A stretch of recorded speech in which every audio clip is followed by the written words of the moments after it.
Hello, Christians! Sa mga believers dyan, sa mga nakakakilala na kay Lord. Let's be real.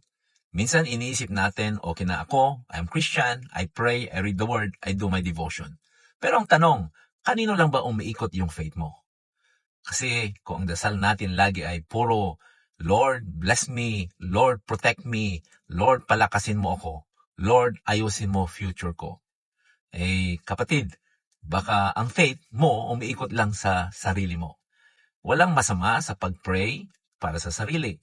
Pero kung puro me lang, kung walang them, walang others, then we're missing the point of why Jesus saved us in the first place.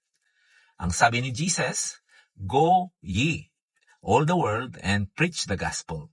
Mark 16 verse 15. Hindi niya sinabi, go ye into your room and pray for yourselves forever. He said, go, reach out, share, tell others about me. Kasi ang totoong Kristiyano, hindi lang nagpipray, nag-aaksyon.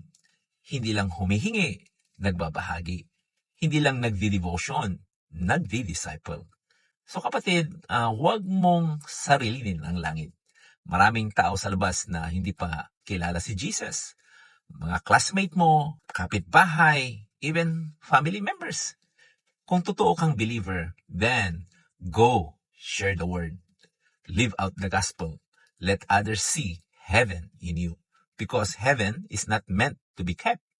It's meant to be shared.